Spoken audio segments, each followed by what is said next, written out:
आज की कहानी एक ऐसे लड़के की है जो एक खूबसूरत दिखने वाली साइको लड़की के चक्कर में फंस जाता है।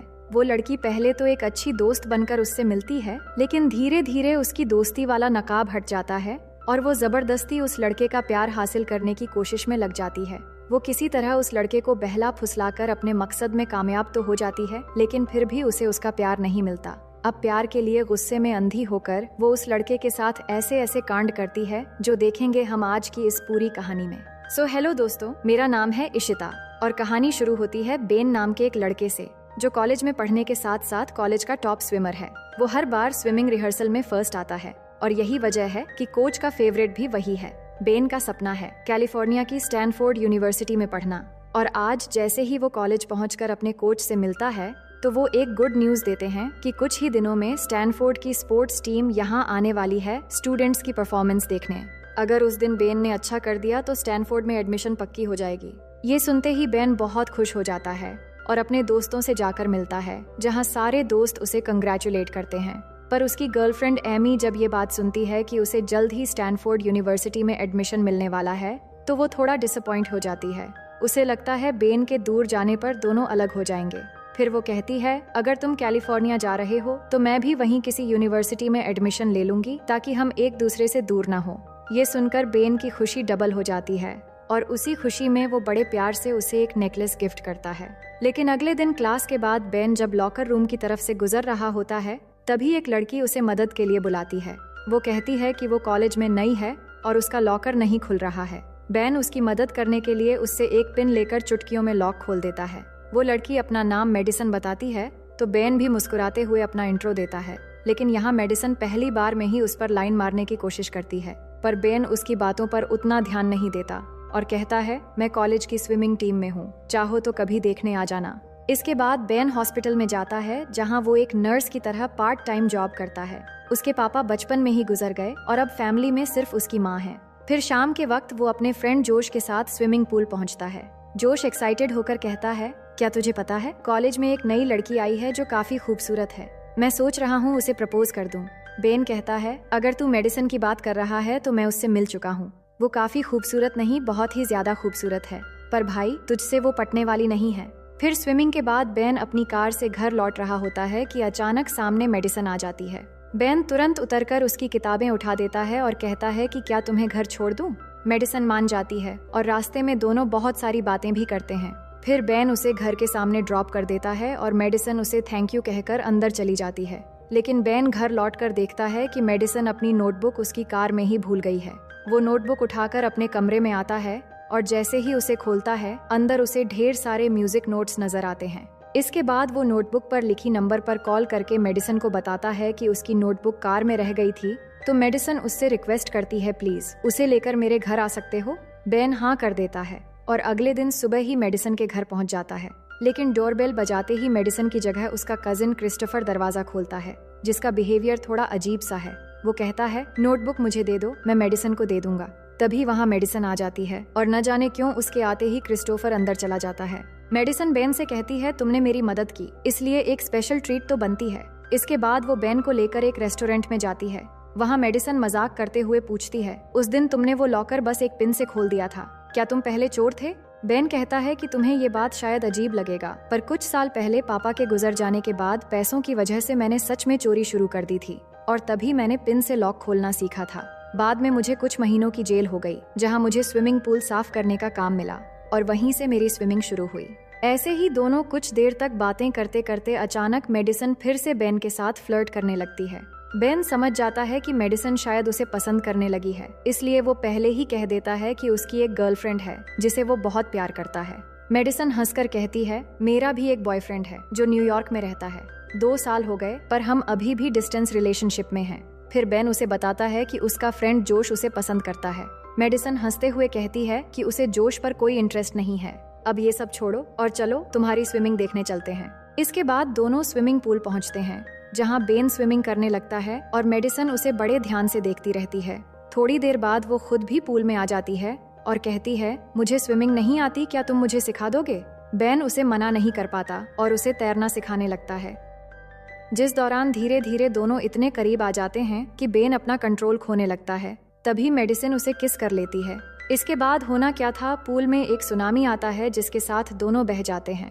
उस बीच मेडिसन कहती है, बस मुझे एक बार तुम्हारी मुंह से लव यू सुनना है, इसका कोई मतलब नहीं रहेगा।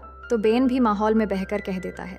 इसके बाद बेन मेडिसन को उसके घर छोड़ने जाता है, पर जाने से पहले मेडिसन कहती है कि आज हमारे बीच जो हुआ वो बात बस हमारे बीच रहेगा और हम सिर्फ अच्छे दोस्त रहेंगे। बेन भी हाँ कह देता है, लेकिन उसे अंदाजा नहीं था कि बहुत ही जल्द यही चीज उसकी लाइफ को तहस नहस करने वाली है। अगली सुबह बेन की गर्लफ्रेंड कॉल करके पूछती है कि वो मिलने क्यों नहीं आया। बेन झूठ कहता है कि वो कॉलेज की असाइनमेंट लिखने में बिजी था। फिर कॉलेज पहुंचते ही बेन जब स्विमिंग प्रैक्टिस के लिए जाता है तो उसके दिमाग में मेडिसन के साथ हुई वो मोमेंट घूमने लगता है और उसकी परफॉर्मेंस खराब हो जाती है। कोच भी नोटिस कर लेते हैं कि जो बेन हमेशा फर्स्ट आता था, आज जोश उससे आगे कैसे निकल गया। इसके बाद शाम के वक्त बेन एक पार्टी में जाता है जहां उसके सारे फ्रेंड्स जमा होते हैं। तो जोश मजाक में कहता है कि आज तो बेन मेरे पीछे रह गया। असल में बेन को अफसोस हो रहा था क्योंकि उसने अपनी गर्लफ्रेंड के साथ धोखा किया है। इसके बाद माहौल थोड़ा हल्का होता है और पार्टी के बीच एमी आती है। वो कहती है, मैं तुम्हें अपनी एक फ्रेंड से मिलवाना चाहती हूँ, जो कोई और नहीं बल्कि मेडिसन होती है। पर वो दोनों ऐसे रिएक्ट करते हैं जैसे वो पहली बार मिले हों, लेकिन दोनों के अंदर तूफान चल रहा होता है। फिर जब बेन वॉशरूम में जाता है तो मेडिसन उसे ढूंढते हुए वहाँ आती है और फिर से उसके साथ फ्लर्ट करते हुए एक बार फिर मिलने के लिए बुलाती है। बेन डरते हुए कहता है, अगर एमी को ये सब कुछ पता चल गई तो बहुत प्रॉब्लम हो जाएगी। तभी मेडिसन कहती है कि कल से उसे उसकी अंडरवियर नहीं मिल रही है, लगता है वो तुम्हारे कार में ही रह गई है। ये सुनकर बेन तुरंत कार के पास जाता है और एमी के देखने से पहले उसे छुपा लेता है। असल में मेडिसन ने ये जानबूझकर किया था। फिर जब बेन घर पहुंचता है, मेडिसन के लगातार मैसेज आने शुरू हो जाते हैं, लेकिन बेन बस एक ही जवाब देता है कि वो होमवर्क कर रहा है। असल में वो अपनी गर्लफ्रेंड को धोखा नहीं देना चाहता था, इसलिए मेडिसन से दूरी बनाने की कोशिश कर रहा था। पर मेडिसन रुकने वालों में से नहीं थी। उसके बार बार मैसेज करने से बेन डिस्टर्ब होने लगता है और ये टेंशन उसकी स्विमिंग पर भी असर डाल रहा था। कोच उसे समझाते हैं, अगले हफ्ते स्टैनफोर्ड की टीम आ रही है स्विमिंग कंपटीशन देखने। अगर तुम्हारे दिमाग में कुछ चल रहा है तो उसे क्लियर करो, वरना परफॉर्मेंस नीचे जाती रहेगी। अब शाम को बेन जैसे ही घर पहुंचता है तो वहां लिविंग रूम में उसकी माँ और मेडिसन आराम से बैठी बातें कर रही होती हैं। फिर माँ के जाते ही बेन गुस्से में पूछता है, तुम यहाँ क्या कर रही हो? मेडिसन मुस्कुराती है कि हम दोनों तो दोस्त हैं ना। पर बेन थोड़ा रूडली कहता है, तुम दोस्त से कुछ ज्यादा ही बनने की कोशिश कर रही हो। तुम्हें पता है मेरी एक गर्लफ्रेंड है, इसलिए उस पूल वाली बात को भूल जाओ और प्लीज आगे से यहाँ मत आना। ये सुनकर मेडिसन का चेहरा बदल जाता है और वो गुस्से में कहती है, मैं उस बात को कभी नहीं भूल सकती। ये कहकर वहाँ से चली जाती है। अगले दिन कॉलेज में ईमेल चेक करते हुए बेन को मेडिसन की ढेर सारी मेल दिखती है, जिसमें उसने कुछ फोटोज भेजे होते हैं जो देखने लायक तो बिल्कुल भी नहीं था। तभी वहाँ एमी आ जाती है तो वो बहुत मुश्किल से सिचुएशन को संभालता है। इसके बाद वो स्विमिंग करने जाता है। इस बीच वहाँ मेडिसन फिर से आती है और बेन को चिढ़ाने के लिए उसके सामने ही जोश के पास जाकर उसे किस करने लगती है। पर बेन को कोई फर्क नहीं पड़ता, बल्कि वो राहत महसूस करता है कि शायद अब इससे पीछा छूट जाएगा। लेकिन इसके बाद लॉकर रूम में मेडिसन फिर आ जाती है और पागलों की तरह कहती है, मैं सिर्फ तुम्हें चाहती हूँ, हम साथ रह सकते हैं, तुम बस अपनी गर्लफ्रेंड से ब्रेकअप कर लो, फिर जो भी तुम कहोगे वो मैं करने के लिए तैयार हूँ। और वैसे पूल में तुमने ही कहा था कि तुम मुझसे प्यार करते हो। बेन सख्ती से जवाब देता है कि मैं सिर्फ एमी से प्यार करता हूँ और तुम जानती थी कि उस बात का कोई मतलब नहीं था। अब प्लीज मुझे माफ करो। इतना कहकर वो निकल जाता है, लेकिन मेडिसन इतनी आसानी से रुकने वाली नहीं थी और ये रिजेक्शन उसे और भी खतरनाक बना देता है। फिर सीन कट होता है हॉस्पिटल में, जहाँ बेन पार्ट टाइम काम करता है। लेकिन आज जैसे ही वो मरीजों को दवाइयाँ देता है, थोड़ी ही देर में उन्हें अजीब साइड इफेक्ट्स होने लगते हैं। बेन घबरा जाता है और मैनेजमेंट उसे सख्त चेतावनी देते हैं। बेन समझ जाता है कि ये मेडिसन का ही काम है। इसके बाद गुस्से में वो सीधे मेडिसन के पास जाता है और कहता है, तुम आखिर किस तरह की लड़की हो? तुम्हारी पागलपन की वजह से आज किसी की जान चली जाती। अपने दिमाग में अच्छे से ये बात डाल लो कि आज के बाद मेरी जिंदगी से दूर रहोगी और अपनी ये शक्ल लेकर मेरे सामने कभी नहीं आओगी। अब बेन फैसला करता है कि एमी को सब कुछ सच बता देगा। उसे डर था कि मेडिसन अगर पहले बताएगी तो अपने हिसाब से पूरी कहानी पलट देगी, लेकिन एमी रेस्टोरेंट में जॉब करती थी और वो काम में बिजी थी, इसलिए वो बेन से कहती है, कल कॉलेज में बात करते हैं।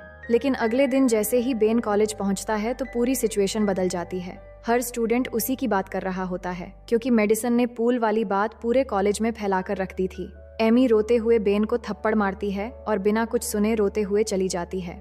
बेन उसके पीछे जाता है पर एमी कुछ सुनने को तैयार नहीं होती। ऊपर से मेडिसन ये सब देखकर मुस्कुरा रही थी, क्योंकि वो यही चाहती थी। अब दोनों के बीच एक लंबी खामोशी छा जाती है। कई दिनों तक दोनों बात नहीं करते और बेन अंदर ही अंदर टूटने लगता है। फिर आता है बेन की जिंदगी का सबसे बड़ा दिन, जहां स्टैनफोर्ड यूनिवर्सिटी की टीम कॉलेज में पहुंच चुकी है और स्विमिंग कंपटीशन शुरू होने वाला है। बेन की मॉम भी दर्शकों में मौजूद होती है। सभी प्लेयर्स यूरिन टेस्ट देकर तैयार हो जाते हैं और कुछ ही मिनट में कंपटीशन शुरू होने वाली होती है। तभी कोच बेन के पास आकर कहते हैं, तुम्हारी टेस्ट रिपोर्ट में ड्रग मिला है, इसलिए तुम्हें हमेशा के लिए डिस्क्वालीफाई किया गया है। बेन को एक झटका लगता है कि सर मैंने कुछ नहीं लिया, आप तो मुझे अच्छे से जानते हो। लेकिन फैसला हो चुका था और अब कुछ नहीं हो सकता। बेन को शक होता है कि जोश के जरिए मेडिसन ने ये सब करवाया होगा, लेकिन जोश गुस्से में कहता है कि उसने कुछ नहीं किया और बेन को धक्का देकर पूल में गिरा देता है। अब कंपटीशन बेन के बिना खत्म होता है, जिससे बेन एकदम टूट जाता है, क्योंकि सालों की मेहनत एक पल में बिखर गई। इसके बाद हम मेडिसन और जोश को एक कार में देखते हैं, जहां दोनों तूफान और भूकंप के मजे ले रहे थे। उस दौरान मेडिसन के मुंह से अचानक बेन का नाम निकल जाता है। ये सुनकर जोश को समझने में देर नहीं लगता कि बेन जो कह रहा था वो सच था। असल में मेडिसन ने बहुत चालाकी से जोश के जरिए बेन के ड्रिंक में ड्रग मिलाए थे और जोश को कुछ पता ही नहीं था। सच्चाई जानने के बाद जोश गुस्से में कार से उतरकर चला जाता है, जबकि मेडिसन चिल्लाती रह जाती है कि वापस अंदर आओ। इसके बाद कहानी हमें बेन की तरफ ले जाती है, जहां वो आखिरी बार स्विमिंग पूल में उतरता है, क्योंकि अब वो कभी किसी कंपटीशन में हिस्सा नहीं ले पाएगा। लेकिन जैसे ही पूल में उतरकर कुछ दूर आगे जाता है तो अचानक एक लाश से टकरा जाता है। वो घबराकर देखता है तो वो जोश की डेड बॉडी थी, जिससे वो बुरी तरह डर जाता है। इसके बाद जोश की फ्यूनरल होती है, जहां सब लोगों के साथ मेडिसन भी मौजूद होती है। लेकिन बेन के मन में शक था कि ये काम मेडिसन जैसी साइको लड़की ही कर सकती है, और इसी वजह से अगले ही दिन वो सच्चाई की तलाश में दबे पांव उसके घर पहुंच जाता है। उस वक्त मेडिसन कुछ गेस्ट के सामने वायोलिन बजाने में बिजी थी और इसी मौके से बेन उसके रूम में घुस जाता है। वहाँ उसे एक बॉक्स में बहुत सारी न्यूज़पेपर के कटिंग मिलते हैं, जिनमें सिर्फ बेन की टूर्नामेंट्स जीतने की न्यूज थी। साथ ही एक फोटो भी थी जिसमें एमी का चेहरा काटकर उसने अपना चेहरा चिपकाया हुआ था। अब बेन को पूरी तरह समझ आ गया था कि मेडिसन ये सब बहुत पहले से प्लान कर रही थी। तभी अचानक कमरे में मेडिसन का भाई क्रिस्टोफर आ जाता है और डरते हुए कहता है, बेन तुम्हें जल्दी यहाँ से निकलना होगा, अगर उसने देख लिया तो वो तुम्हें भी मार देगी।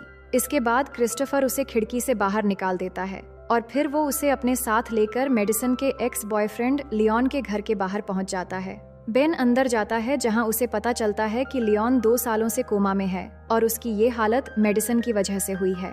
दूसरी तरफ मेडिसन घर से निकलती है और बाहर खड़ी बेन की कार देखकर सीधे कॉलेज पहुंचती है। उस वक्त एमी अपने स्कूटर से घर की ओर निकलती है तो मेडिसन उसके पीछे पड़ जाती है और मौका मिलते ही उसे टक्कर मार देती है। इसके बाद बेन की मॉम कॉल करके उसे बताती हैं कि एमी हॉस्पिटल में है और पुलिस को लगता है कि तुमने उस पर अटैक किया है, इसलिए तुम यहाँ हॉस्पिटल मत आना। बेन डरते हुए कहता है, ये सब मेडिसन ने किया है, वो एक साइको है और वो हॉस्पिटल में भी एमी को मारने आ सकती है। इसलिए वो लियोन की पड़ी हुई जैकेट उठाता है और हॉस्पिटल की तरफ निकल जाता है। इधर हॉस्पिटल के अंदर मेडिसन डॉक्टर की ड्रेस पहनकर एमी के कमरे की तरफ जा रही थी। उसने ठान लिया था कि वो एमी को जान से मार देगी, लेकिन तभी हॉस्पिटल के स्पीकर्स में एक अनाउंसमेंट होने लगती है, मेडिसन तुम्हारा बॉयफ्रेंड कोमा से बाहर आ चुका है और तुमसे मिलने हॉस्पिटल आया है। ये सुनते ही मेडिसन की सांसें तेज हो जाती हैं और वो तुरंत पार्किंग की तरफ दौड़ती है। वहाँ उसे लियोन की जैकेट पहने कोई खड़ा दिखाई देता है, जो कोई और नहीं बल्कि क्रिस्टोफर होता है। ये देखकर मेडिसन गुस्से में उस पर टूट पड़ती है, लेकिन तभी बेन आकर उसे पकड़ लेता है और उसे बातों में उलझाकर बड़ी चालाकी से ये सच निकलवा लेता है कि जोश का मर्डर उसी ने किया था और बेन को आसानी से हासिल करने के लिए एमी को भी जान से मारने की कोशिश की। मेडिसन को लग रहा था कि ये सब जान के वो क्या ही कर लेगा, लेकिन बेन सारी बातें चुपके से रिकॉर्ड करवा लेता है। इसके बाद पुलिस आती है और मेडिसन को गिरफ्तार कर लेती है, लेकिन जब उसे पुलिस स्टेशन लेकर जा रहे थे तो रास्ते में मौका मिलते ही मेडिसन एक ऑफिसर की गन छीनकर सबको मार देती है। उधर बेन एमी के पास जाता है और बहुत ही सीरियस होकर माफी मांगता है कि उसने बहुत बड़ी गलती कर दी। सिचुएशन में बहकर वो भूल गया था कि एमी उससे कितना प्यार करती है और वो भी एमी से बहुत प्यार करता है। सच्चाई जानने के बाद एमी उसे माफ कर देती है और फिर रात को सब लोग घर में होते हैं। तभी दरवाजे पर कोई नॉक करता है। बेन बाहर जाकर देखता है तो वहाँ पुलिस की कार खड़ी दिखती है, लेकिन कोई दिखाई नहीं देता। वापस अंदर आता है तो अपनी मॉम को फर्श पर बेहोश पड़ा देखता है। तभी अचानक कोई पीछे से आकर उसे भी बेहोश कर देता है। फिर जब उसे होश आता है तो एमी कमरे में नहीं होती। वो फौरन कार लेकर उसे ढूंढने निकल पड़ता है। तभी उसे मेडिसन मैसेज करके स्विमिंग पूल में मिलने के लिए बुलाती है। बेन वहां पहुंचकर देखता है मेडिसन ने एमी को चेयर में बांधकर पूल के पास रखा है और वो चिल्लाकर कहती है कि मुझसे ज्यादा तुम्हें कोई प्यार नहीं कर सकता, तुम सिर्फ मेरी हो। बेन कहता है मैं तुम जैसी साइको लड़की से कभी प्यार नहीं कर सकता, मेरी जिंदगी में सिर्फ एमी है और हमेशा वही रहेगी। ये सुनकर मेडिसन गुस्से में एमी को पानी में धकेल देती है और उसे बचाने के लिए बेन भी पानी में कूद जाता है, लेकिन उसके हाथ में हथकड़ी लगी हुई थी तो वो फौरन एक पिन निकालकर किसी तरह हथकड़ी खोल देता है। मगर जैसे ही वो पानी से ऊपर आते हैं मेडिसन एक डंडे से उनके सर पर हमला करने लगती है, लेकिन बेन डंडा पकड़कर उसे पानी में खींच लेता है और किसी तरह एमी को लेकर ऊपर आ जाता है। इस बीच मेडिसन डूबने लगती है क्योंकि उसे तैरना नहीं आता था, लेकिन बेन उसकी तरफ देखता भी नहीं और एमी को CPR देकर होश में लाने की कोशिश करता है। एमी बच जाती है, लेकिन मेडिसन अपनी पागलपन की वजह से वहीं पर डूबकर मर जाती है। इसके बाद हमें कुछ दिन बाद का सीन दिखाया जाता है, जहां बेन स्विमिंग पूल के किनारे खड़ा होकर दूसरे स्टूडेंट्स को स्विमिंग करते हुए देख रहा था। उसने अपना सबसे बड़ा सपना तो खो दिया था जो अब कभी पूरा नहीं हो सकता, लेकिन उसके दिल में कोई पछतावा नहीं था और अब एमी के साथ वो बहुत खुश है। और इसी के साथ ये कहानी यहीं पर खत्म हो जाती है। तो दोस्तों, मैं उम्मीद करती हूँ कि ये कहानी आपको बेहद पसंद आई होगी।